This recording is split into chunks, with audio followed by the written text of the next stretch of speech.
الحمد لله رب العالمين والعاقبة للمتقين والصلاة والسلام على سيد الأنبياء والمرسلين نبينا محمد وعلى آله وصحبه أجمعين ومن تبعهم بإحسان إلى يوم الدين أما بعد. محترم صدر مجلس، اساتذہ کرام، جامعہ ابن تیمیہ کے عزیز طلباء اور طالبات، دکتور لقمان سلفی رحمہ اللہ کے قائم کردہ اس گلشن علم میں آج پہلی مرتبہ حاضر ہونے کا موقع مل رہا ہے، اور یہ میرے لیے بہت بڑی سعادت کی بات ہے کہ آج آپ حضرات کے سامنے مجھے گفتگو کرنے کے لیے اور کچھ باتیں رکھنے کے لیے مجھے حکم ملا ہے. عزیز طلبہ، میں بھی آپ ہی کی صف میں سے نکل کر آج میدان عمل میں آیا ہوں، اور آج بھی میں ایک طالب علم ہی ہوں، اور ہر طالب علم کو زندگی کی آخری سانس تک خود کو طالب علم ہی سمجھنا چاہیے. عزیز طلبہ، آج جماعت اہل حدیث میں ہندوستان کے بڑے بڑے اداروں میں جامعہ ابن تیمیہ کی اپنی ایک شناخت ہے، اور تیمی کا جب لفظ کسی نام کے ساتھ لگا ہو تو اس تیمی کے لفظ کی اپنی ایک وقت ہوتی ہے، اپنی ایک حیثیت ہوتی ہے. میں جب آپ کے علاقے میں آتا ہوں، اللہ بڑا احساس ہوتا ہے اس بات کا کہ ایسے دور افتادہ علاقے، بارڈر کا علاقہ ہے، راستے صحیح نہیں. ابھی شیخ نیاز حسن تیمی صاحب ہمارے ساتھ آئے، اسی علاقے کے ہیں. وہ راستے میں یہ بات کہہ رہے تھے کہ اگر دکتور لقمان صاحب نہ ہوتے اور ان کا یہ ادارہ نہ ہوتا تو کیا پتہ شاید ہم بھی کہیں بھینس چرا رہے ہو. یہ بات حقیقت ہے میرے بھائیوں اور میری بہنوں. جامعہ ابن تیمیہ کا وجود اس بات کی دلیل ہے کہ کام کرنے والے اسباب اور وسائل کی پرواہ نہیں. اگر آپ یہ چاہتے ہیں کہ آپ کو تمام چیزیں میسر ہوں اور تب آپ کارنامہ کر کے دکھائیں، یہ کون سی کمال ہے؟ کمال تو یہ ہے کہ آپ ایک ایسے علاقے میں جو علم کے لیے مشہور نہیں تھا، معروف نہیں تھا، زمانے کی ترقیوں سے محروم تھا، اس علاقے میں دکتور لقمان رحمہ اللہ نے ایسا ادارہ قائم کیا جو آج جماعت اہل حدیث کا نمائندہ ادارہ ہے. تو اس ادارے سے آپ جڑے ہیں، یہ سب سے پہلا سبق میں آپ کو دینا چاہتا ہوں کہ آپ اپنی زندگی میں سہولت پسند مت بنیے. اگر آپ کو تقریر کے میدان میں آگے بڑھنا ہے تو آپ یہ سوچیں صاحب پہلے مجھ کو اسٹیج پر موقع دیا جائے. میں اگر اپنی بات کروں، 2005 میں جامعہ سلفیہ بنارس سے میں فارغ ہوا، اور آپ کو میں بڑی حیرت کی بات بتا رہا ہوں کہ جب میں فارغ ہوا تھا تو میرا ایک بہت بڑا خواب تھا جامعہ اسلامیہ مدینہ منورہ جانے کا. لیکن گھر کی معاشی حالت ایسی تھی کہ میرے پاس پاسپورٹ بنانے کا پیسہ نہیں تھا. پاسپورٹ بنانے کے لیے میں نے کئی مرتبہ پیسے جمع کیے، لیکن کسی نہ کسی طریقے سے وہ پیسے خرچ ہو گئے. پاسپورٹ میرا بنا 2012 میں، تب تک میری عمر جو ہے جامعہ اسلامی جانے کی وہ نکل چکی. تو یہ ملال رہ گیا، میں نہیں جا سکا. لیکن اللہ کا شکر ہے کہ میرا ایک شوق تھا طالب علمی کے دور سے بھی تقریر کرنے کا. جب میں فارغ ہوا بنارس کے چھوٹے موٹے پروگراموں میں میں شامل ہوتا تھا، لیکن ہمت نہیں ہاری، تقریریں کرتا رہا. اور مجھے یاد ہے میرے دادا مرحوم زندہ تھے، تو گھر میں ہماری جب پھوپھیاں آتی تھی، گھر کی عورتیں اکٹھا ہوتی تھیں، میں بہت چھوٹا تھا، تو گھر میں وہ اپنا چھاتا مجھے دے دیتے تھے، اپنی چھڑی مجھے دے دیتے تھے، بیٹا تم تقریر کرو. ان کا بھی ایک خواب تھا، اور اللہ تعالیٰ نے ان کے اس خواب کو تکمیل تک پہنچایا، اور آج الحمدللہ میدان خطابت میں اللہ تعالیٰ مجھ سے کام دے رہا ہے. تو میں سب سے پہلی چیز آپ کو یہ بتانا چاہتا ہوں کہ آپ اپنے آج سے پریشان نہ ہوں کہ آج میں کہاں کھڑا ہوں. اگر آپ کا جذبہ ہے کہ آپ ایک بہترین صحافی بنیں گے انشاءاللہ، اگر آپ کا جذبہ ہے کہ آپ ایک بہترین خطیب بنیں گے تو آپ محنت کیجیے، آپ کو کامیابی سے کوئی نہیں روک سکتا ہے۔ اور آج جماعت اہل حدیث میں جب ہم خطابت اور دعوت کے میدان پہ نظر ڈالتے ہیں تو ہمیں چند محدود نام نظر آتے ہیں، ایک پورا میدان ہے جو خالی ہے۔ اگر ہم معیاری خطبہ کی بات کریں، جماعت کے معیاری خطبہ، تو انگلیوں پر گنے جا سکتے ہیں۔ جامعہ ابن تیمیہ کا بہت بڑا کارنامہ یہ ہے کہ صحافت کی دنیا میں جامعہ ابن تیمیہ کے طلباء نے اپنا ایک نام روشن کیا۔ مگر میں چاہتا ہوں اپنے عزیز طلباء سے جو خطابت سے تعلق اور دلچسپی رکھتے ہیں کہ آپ اتنا کمال پیدا کیجئے کہ آنے والے وقت میں لوگ کہیں کہ تیمی برادران بہترین خطیب ہوتے ہیں، آپ کی خطابت کا لوہا بھی مانا جائے، میں ایسی امید آپ سے رکھتا ہوں انشاءاللہ۔ میں آپ کے لیے مثال کے طور پر وسائل اور سہولیتوں کے نہ ہونے کے باوجود کوئی انسان کیسے ترقی کر سکتا ہے، اس کی ایک مثال میں آپ کو صحابہ کرام میں سے دینا چاہتا ہوں، اور میں آپ سے گزارش کرتا ہوں کہ اگر موقع ملے تو اس شخصیت کو آپ ضرور اپنے مطالعے میں رکھیں۔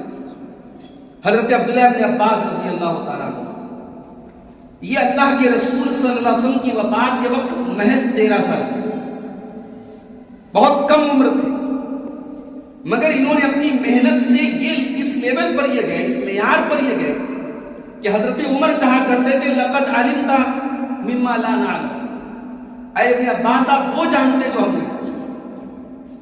بعض صحابہ عبداللہ بن مسعود کہتے ہیں کہ اگر ابن عباس ہمارے ہم عمر ہوتے تو پتہ نہیں علم میں وہ کس مقام تک پہنچ جاتے۔ عبداللہ بن عباس اپنا ایک واقعہ بیان کرتے ہیں، یہ سنن الدارمی کی صحیح روایت ہے۔ وہ کہتے ہیں کہ ایک مرتبہ اللہ کے رسول صلی اللہ علیہ وسلم کے انتقال کے بعد میں نے ایک انصاری صحابی سے کہا کہ چلو ابھی اللہ کے رسول کی وفات ہوئی، ابھی صحابہ کرام زندہ ہیں، ہم چل کے صحابہ کرام سے دین کے مسائل پوچھیں، سوال کریں تاکہ جلدی سے دین کا علم ہم لے لیں، نبی نے جو علم دیا ہے اپنے صحابہ کو ہم حاصل کر لیں۔ تو اس انصاری صحابی نے ان کا مذاق اڑایا، کہا کہ بھائی تمہاری عمر کتنی ہے، کون تم سے علم حاصل کرے گا، تم کس خواب و خیال میں مگن ہو، تم اگر آج عالم بن بھی جاؤ اور علم حاصل کر لو، بڑے بڑے صحابہ موجود ہیں، تم سے کوئی نہیں علم حاصل کرے گا۔ اور یہ کہہ کر کے وہ انصاری صحابی وہاں سے چلے گئے، انہوں نے ان کا ساتھ نہیں دیا۔ عبداللہ بن عباس کہتے ہیں کہ میں اکیلا، میں نے اپنی زندگی کا مشن بنا لیا کہ میں اللہ کے رسول کی حدیثوں کو تلاش کرتا تھا، اور کسی شخص کے بارے میں مجھے معلوم ہو جاتا تھا کہ اس کے پاس اللہ کے رسول صلی اللہ علیہ وسلم کی کوئی حدیث ہے، میں اس کے پیچھے لگ جاتا تھا۔ کہتے بسا اوقات ایسا ہوتا تھا میں ایک انسان سے ملنے گیا، دوپہر کا وقت ہے، وہ آرام کر رہا ہے، میں اس کے دروازے پہ جا کے اپنی چادر کو تکیہ بنا کے لیٹ جاتا تھا۔ یہ عبداللہ ابن عباس کوئی معمولی انسان نہیں ہے، اللہ کے رسول کے اہل بیت میں سے، آپ کے چچا عباس کے بیٹے ہیں، یعنی خاندانی اعتبار سے بھی ان کا اپنا ایک مقام ہے۔ مال و دولت حضرت عباس صحابہ کرام میں کروڑ پتی صحابہ میں سے تھے، بہت وراثت چھوڑ کے گئے تھے، دولت بھی بہت تھی، اونچے خاندان کے، نبی سے قرابت ہے، لیکن طلب علم کے لیے ایک عام آدمی کے دروازے پہ جا کے لیٹ جاتے ہیں اور کہتے گرد و غبار میرے منہ میں، میرے ناک میں داخل ہوتے تھے، میں تکلیفیں برداشت کرتا تھا کہ مجھے علم دین حاصل کرنا ہے۔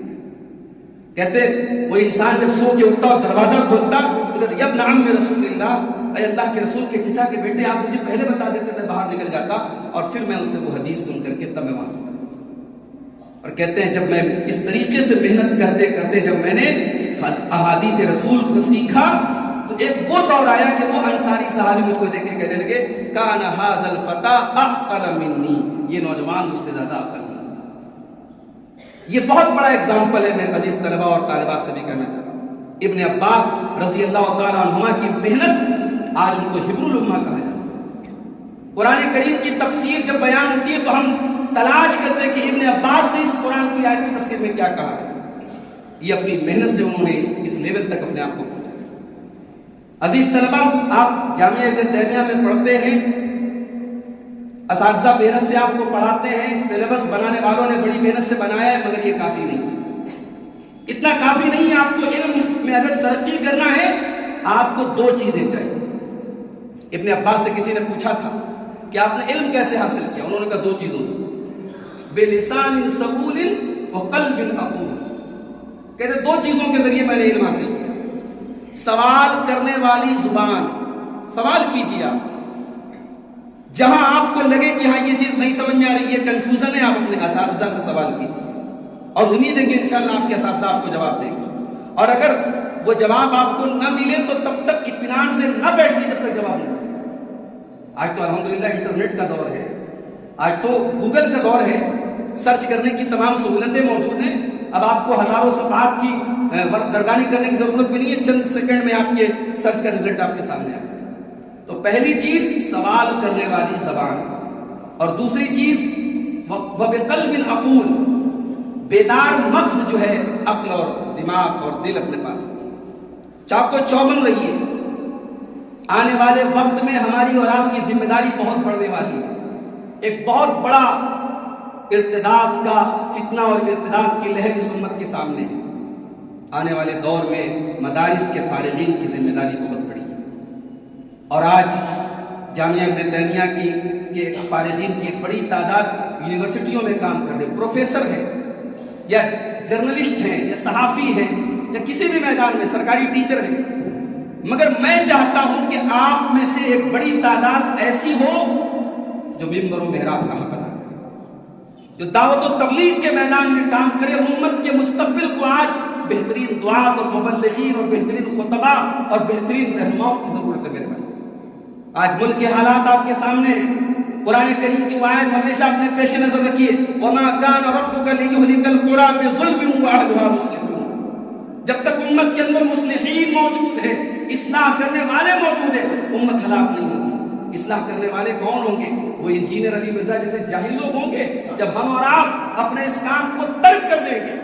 واللہ آج مساجد محروم ہیں، آج بڑے بڑے شہروں میں ہزاروں 40,000 50,000 ہزار کی تنخواہیں لوگ دینے کو تیار ہیں، معیاری ان کو اپنے ہاں خطبہ نہیں مل رہے، اساتذہ نہیں مل رہے، کیوں؟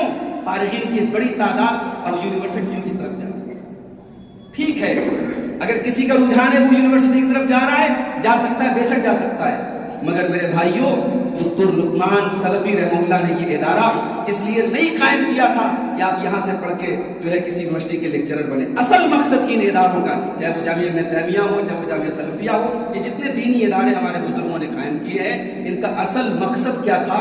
امت کو بہترین رہبر ملے، امت کو بہترین مصلح ملے۔ اور ایک بات یاد رکھیں، اگر آپ کو یہ لگتا ہے کہ اس فیلڈ میں اگر ہم دعوت و تبلیغ میں جائیں گے تو پھر ہمیں روزی روٹی کا مسئلہ آئے گا، واللہ میں گارنٹی دیتا ہوں، اور میں نہیں، اللہ گارنٹی دیتا ہوں، آپ علم دین کی راہ میں اگر خلوص کے ساتھ نکلے، وہ عزت ملے گی، وہ دولت ملے گی، وہ شہرت ملے گی، تو شاید دنیا کے کسی اور میدان میں نہیں ملے۔ آپ اللہ نے اگر آپ سے کام لیا، آپ جس ادارے میں جو آپ کا مادر علمی ہے، جن اساتذہ نے آپ کو پڑھایا ہے، وہ آپ کو سے معانقہ کریں گے، آپ سے مصافحہ کریں گے، اپنے بازو میں آپ کو بٹھائیں گے اور خوشی کے ساتھ آپ کو اپنے دسترخوان پہ بٹھائیں گے۔ اس سے بڑھ کے عزت کیا؟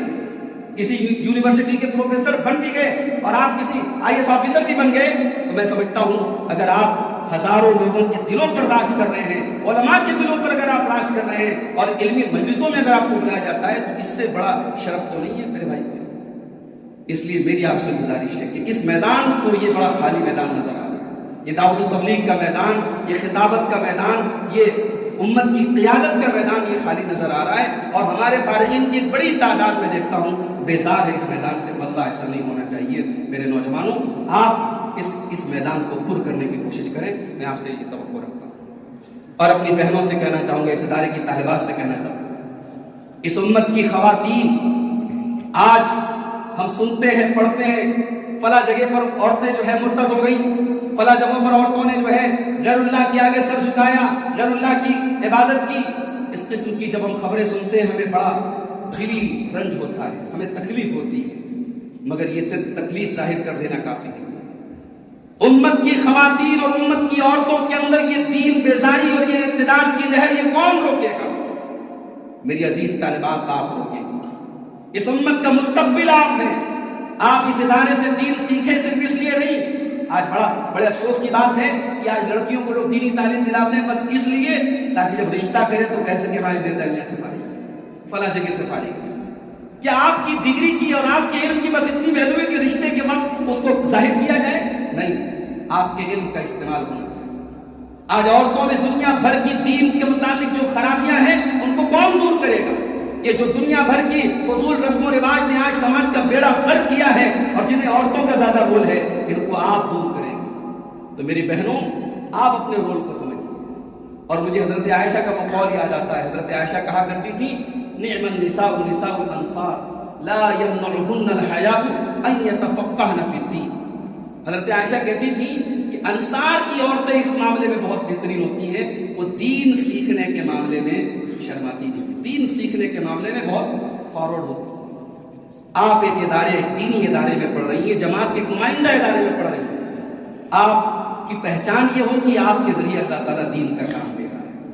آپ گھروں میں جب آپ یہاں سے جائیں چھٹیوں میں، عام طور سے کیا ہوتا ہے، جو لڑکیاں ہاسٹل میں پڑھتی ہیں جب وہ چھٹیوں میں جاتی ہیں تو کبھی بوا کیا مہمان ہے، کبھی خالہ کیا مہمان ہے، کبھی نانی کیا مہمان ہے، ان کو تو مہمان نوازی میں ہی سارا وقت گزر جاتا ہے۔ اس وقت کو آپ غنیمت جانیں، چھٹیوں میں جب آپ جائیں کوشش کریں گھر کی خواتین کو لے کر ہلکے پھلکے دروس دیں۔ آپ گھر میں، خاندان میں اگر خلاف شریعت کوئی کام ہو رہا ہے، کہیں آپ کی جان پہچان میں، شادی میں، عورتوں میں ویڈیو ریکارڈنگ، ویڈیوگرافی ہو رہی ہے، آپ جامعہ ابن تیمیہ کی فارغہ یا وہاں کی طالبہ ہیں، آپ کے علم کا تقاضا ہے، آپ جس شریعت کا علم حاصل کریں اس علم کا تقاضا، اس علم کی غیرت کا تقاضا ہے۔ آپ کے سامنے جب کوئی خلاف شریعت کام ہو، آپ روکیں، آپ ٹوکیں، آپ منع کریں، آپ سمجھائیں، یہ نہ ہو کہ آپ خود اس میں ملوث ہو جائیں۔ یہ بڑے افسوس کی بات ہے جب ہم سماج میں جب کسی عالمہ کے بارے میں، کسی بڑے ادارے کی فارغہ کے بارے میں سنتے ہیں کہ صاحب وہ بھی اس برائی میں مبتلا ہے، تو افسوس ہوتا ہے اور تکلیف ہوتی ہے۔ تو میری بہنوں، میں آپ سے یہ امید کرتا ہوں کہ آپ اپنی ذمہ داری کو سمجھیں۔ اور عزیز طلبہ، مطالعہ ہماری اصل غذا مطالعہ ہے۔ اچھا لکھنے کے لیے بھی مطالعے کی ضرورت ہے، اچھا پڑھنے کے لیے بھی مطالعے کی ضرورت ہے، اچھا بولنے کے لیے مطالعے کی ضرورت ہے۔ آج اگر آپ ایک اچھے مقرر بننا چاہتے ہیں، آپ کی اردو اچھی ہونی چاہیے۔ اردو کیسے اچھی ہوگی؟ جب آپ اردو ادب کا جو اردو لٹریچر کی جو اہم کتابیں آپ اس کو پڑھیں۔ فیس بک کے اوپر ایک مرتبہ شیخ عزیر شمس رحمہ اللہ نے انہوں نے رہنمائی کی تھی، اور آپ کے اسی جامعہ ابن تیمیہ کے فارغ ہیں شیخ ثناء اللہ تیمی حفظہ اللہ، تو انہوں نے شیخ کے مشورے پر وہ پوری لسٹ اس کو پوسٹ کیا تھا کہ کون کون سی کتابیں طلباء کو پڑھنی چاہیے۔